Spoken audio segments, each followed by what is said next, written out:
Capítulo 4. Recordações. Onde é que se escondeu a enfranquecida a antiga fortaleza? Santo Elógio Memorial dos Santos, livro 3. Presbítero de Carteia, à meia-noite dos idos de dezembro da era de 748. Era por uma destas noites vagarosas de inverno em que o brilho do céu sem lua é vivo e trêmulo, em que o gemer das selvas é profundo e longo, em que a soledade das praias e ribas fragosas do oceano é absoluta e tétrica.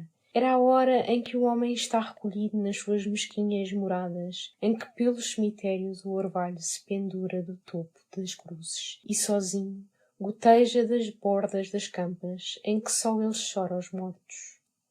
As larvas da imaginação e o giar noturno afastam do campo santo a saudade da viúva e do órfão, a desesperação da amante, o coração despedaçado do amigo. Para se consolarem, os infelizes dormiam tranquilos nos seus leitos macios, enquanto os vermes iam roendo esses cadáveres amarrados pelos grilhões da morte. Hipócritas dos afetos humanos, o sono enxugou-lhes as lágrimas. E depois, as luzes eram já tão frias. Nos cheios do torrão úmido, o sudário do cadáver tinha aparecido com ele. Haverá paz no túmulo? Deus sabe o destino de cada homem. Para o que aí repousa, saiu o que há na terra o esquecimento. Os mares pareciam naquela hora recordar-se ainda do rugido harmonioso do estio, e a vaga arqueava-se, rolava e, espreguiçando-se pela praia, refletia a espaços nas golfadas de escuma a luz indecisa dos céus.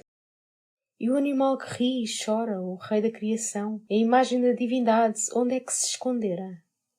Tremia de frio em aposento cerrado e sentia confrangido a brisa fresca do norte, que passava nas trevas e similava contente nas charças rasteiras dos maninhos desertos. Sem dúvida, o homem é forte e a mais excelente obra da criação. Glória ao rei da natureza que tiritando geme.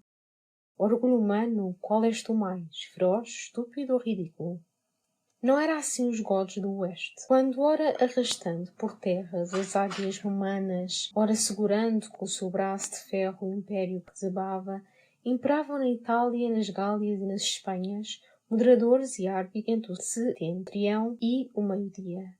Não era assim quando o velho Teodorico, semelhante ao urso feroz da montanha, combatia nos campos catalânicos, rodeado de 3 filhos, contra o terrível Átila, e ganhava no seu último dia a sua última vitória. Quando a larga e curta espada de 2 gumes se convertera em foice da morte nas mãos dos godos, e diante dela retorcia a cavalaria dos gépidas, e os esquadrões dos hunos vacilavam, dando roucos gritos de espanto e terror. Quando as trevas eram mais cerradas e profundas, viam-se à claridade das estrelas relampejar as armas dos hunos, volteando em redor dos seus carros, que lhes serviam de valos. Como o caçador espreita o leão tomado no fojo, os visigodos os vigiavam, esperando o romper da alvorada. Lá o sopro gelado da noite não fazia confranger nossos avós debaixo das armaduras. Lá a neve era um leito como outro qualquer, e o rugir dos bosques debatendo-se nas asas da tempestade era uma cantilena de repouso. O velho Teodorico caíra atravessado por uma flecha despedida pelo ostrogodo Andax, que, com a sua tribo, combatia pelos hunos. Os visigodos viram-no, passaram avante e vingaram-no. Ao pôr do sol, gépidas, ostrogodos, ciros, burgundos, turíngios, hunos, misturados uns com os outros, tinham mordido a terra catalânica, e os restos da inumerável hoste da Átila, encerrados no seu acampamento fortificado, preparavam-se para morrer, porque Teodorico jazia para sempre e o franquisque dos visigodos era vingador inusurável. O romano Aécio teve, porém, piedade de Átila e disse aos filhos de Teodorico: Ide-vos, porque o império está salvo. E Turismundo, o mais velho, perguntou a seus 2 irmãos, Teodorico e Frederico: Está acaso vingado o sangue do nosso pai?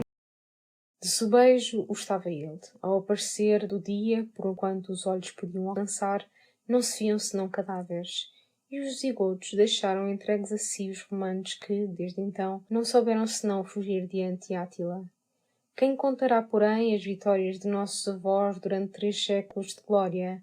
Quem poderá celebrar o esforço de Eurico, de Teudes, de Levigildo? Quem saberá todas as virtudes de Recaredo e de Vamba? Mas em qual coração resta hoje virtude e esforço no vasto império de Espanha? Era, pois, numa destas noites como a que desceu do céu depois do desbarato dos hunos, era numa destas noites em que a terra, envolta no seu manto de escuridade, se povoa de terrores incertos, em que o sussurro do punhal é como um coro de finados, o despenho da torrente como um ameaçar de assassino, grita a ave noturna como uma blasfémia do que não crê em Deus. Nessa noite fria e úmida, arrastado por agonia íntima, vagava eu às horas mortas pelos alcantices calvados das ribas do mar e enxergava ao longe o vulto negro das águas balançando-se no abismo que o Senhor lhes deu para perpétua morada. Por cima da minha cabeça passava o norte agudo. Eu amo o sopro do vento, como o rugido do mar. Porque o vento e o oceano são as 2 únicas expressões sublimes do verbo de Deus, escritas na face da terra, quando ainda ela se chamava caos. Depois é que surgiu o homem, e a podridão, a árvore e o verbo, a bonina e o emurchecer. E o vento e o mar viram nascer o género humano, crescer a selva, florescer a primavera, e passaram e sorriram-se. E, depois, viram as gerações reclinadas nos campos do sepulcro, as árvores derribadas no fundo dos vales secos e corcomidas, as flores pendidas e murchas pelos raios do sol do estio, e passaram e sorriram-se. Que tinham eles de feito com essas existências mais passageiras e incertas que as correntezas de um e que as ondas buliçosas do outro? O mundo atual nunca poderá entender plenamente o afeto que, vibrando-me dolorosamente as fibras do coração, me arrastava para as solidões marinhas de Promontório, quando os outros homens nos povoados se apinhavam à roda do lar aceso e falavam das suas mágoas infantis e dos seus contentamentos de um instante. E que me importa a mim isso? Virão um dia a este nobre terra de Espanha gerações que compreendam as palavras do presbítero. Arrastava-me para o ermo um sentimento íntimo, o sentimento de haver acordado, vivo ainda, deste sonho febril chamado vida, e de que hoje ninguém acorda, senão depois de morrer. Sabeis o que é despertar de poeta? É o ter entrado na existência com um coração que transborda de amor sincero e puro por tudo quanto o rodeia, e ajuntaram-se os homens e lançaram-lhe dentro do seu vaso de inocência lodo, fel e peçonha, e depois rirem-se dele. É o ter dado às palavras, virtudes, amor, pátrio e glória, uma significação profunda e, depois de haver buscado por anos a realidade delas neste mundo, só encontrar aí hipocrisia, egoísmo e infâmia.